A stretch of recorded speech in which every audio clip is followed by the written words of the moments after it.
Um, so Halo 4 comes out. It's like a COD Halo clone. It was alright. I loved it at launch because it was easy. I was just destroying, playing over at Wes's house, destroying kids like DMR. DMR was amazing in Halo 4. The Halo, I'm sorry, the BR was just trash. At first, it was 5 shot instead of 4 shot. They eventually fixed that because the DMR was just shredding everybody that had a BR.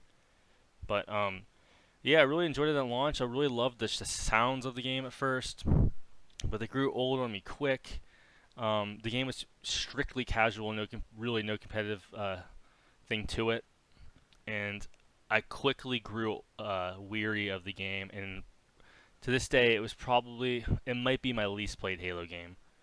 Um, I'm not sure why. Like in my opinion, Halo 5 may be, but since we're going to the subject, Halo 5 is a giant step in the wrong direction of Halo. I believe they just made it strictly competitive, hired an MLG team. They went from one extreme to the other, from Halo 4 to Halo 5. It was just too freaking competitive. It was so sweaty. Forced pistol starts. They made the pistol like the most overpowered gun in the game. 5-shotting people.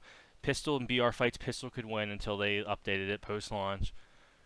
They added armor, stupid armor. They really, I think they really wanted to get Destiny like with it. They armor abilities, thrusters, shoulder charge, jumping down and like kind of like landing on somebody. It's hard to explain, but they added stupid stuff and ruined the mechanics of Halo. I really did not like Halo 5.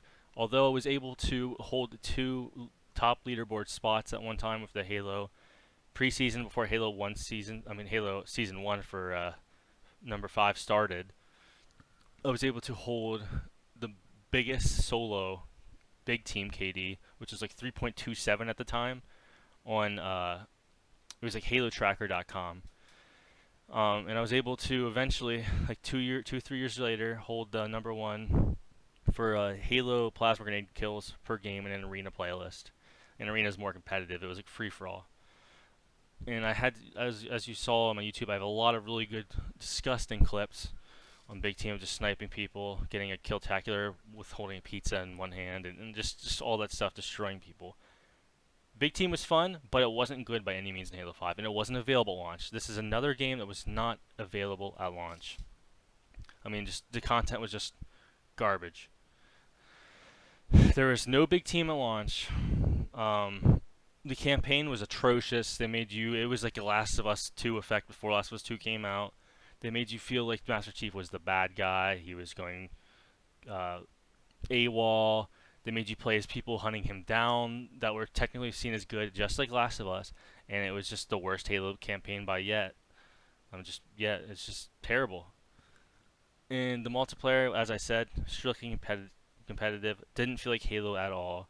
The mechanics were weird. The armor design was the worst in the series ever. And overall, the game population died down real quick.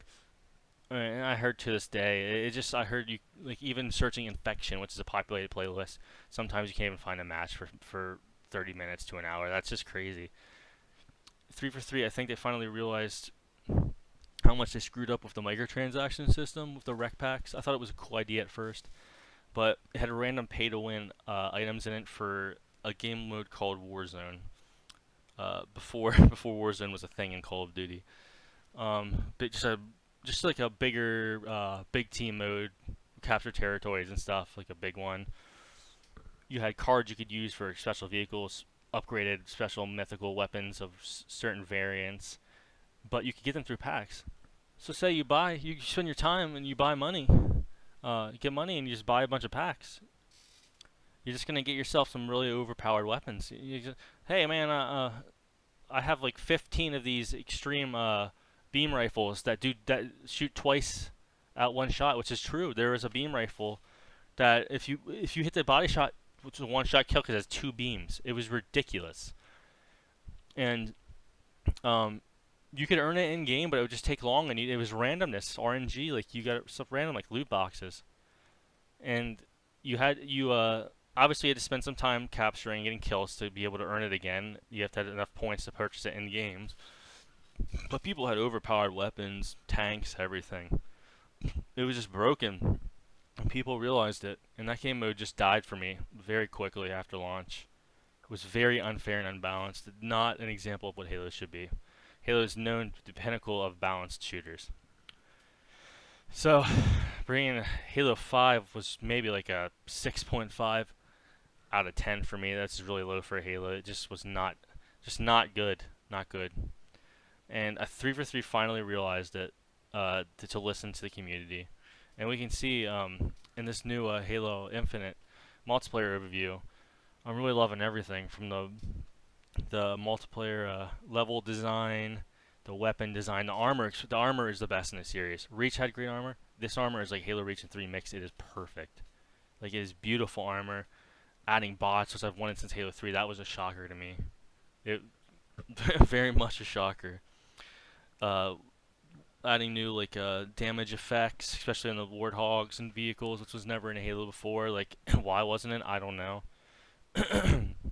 Being a new warthog called the Razorback, being able to store items on the back of a warthog, and free to play multiplayer. You may say, "Oh, I don't know about free to play." Well, they explained how they're going to do the microtransaction system. It's going to be like armor coatings and stuff you can buy. You don't buy armor, you just buy like a design for your armor, but you can earn them in game too. But there might be special ones that are only available in the store. You expect that from a free to play game. But I'm really excited about the free to play thing because it's really going to open up the Halo to be the pinnacle of a shooter again. Big player base. They need to really update the anti-cheat on it because cheaters come in rampant, like Warzone is run rampant with hackers for Call of Duty Warzone. But I foresee this being a really good thing. Just obviously, you got to keep your skepticism of 3 for 3 in the past.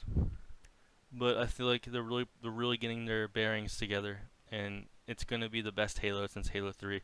I know I should watch what I say, but from what I've seen and the gameplay to back it up, it looks really good, really impressive. What they did, I expect it to be a good game, not a great, but this looks like it could shape up to be a great. I expect the campaign to 100% be great. They realized they screwed up with Halo 5 campaign. They're making it solely focused on Master Chief, the new Cortana replacement, and other people on his journey on this new Halo ring. Like, open world segments, the biggest Halo campaign game ever. The music's already fantastic, absolutely fantastic. So yeah, I'm really looking forward to it. It has great potential, and I feel like this game, because it's been worked on since 2015, they started developing a new engine at the end of 2015, the Slipspace engine, whole new engine playing Halo. You can notice it already, which is very needed. First time the engine has been new engine has been used since Halo 1, and it really looks shaping up to be like a really nice looking engine. Graphics aren't top tier, but they're good enough. Been upgraded since the controversy last year, where it looked like a Roblox game at some points with the textures. But especially the armor. The armor looks beautiful. The armor and the weapons, man. They really did themselves. I'm definitely sketchy about the release date. Really am. The release date that's the only thing, man. The release date, it's holiday 2021. You can't afford to delay this game again. Halo fans have been waiting forever. This is the biggest drought, like ×2 in Halo history. You got to make this game worth it. It looks like it's going to be, but we won't know for sure until it comes out. But until then, I'm going to keep you guys updated on it. I'll be posting some pictures in this video, and I just look forward to it, and I hope you guys will be able to play it with me. Coming on Game Pass, and Game Pass is something that I'll talk about in my next video. We'll talk about the Xbox E3 conference. Besides, I won't mention Halo as much in this video. And I'll mention Game Pass and my predictions for Xbox in 2022. It's looking to be great. Xbox is the best box to play on right now, as corny as it may be. Maybe people I still think they're blind, but they may be waking up to the fact that best console, best specs, Game Pass, like amazing value of a bunch of games, and Starfield next year, and they just got a lot of exclusives on the way. Starting with Psychonauts at the end of August. Well, that's it for my first podcast. I'll see you guys later. Have a nice day.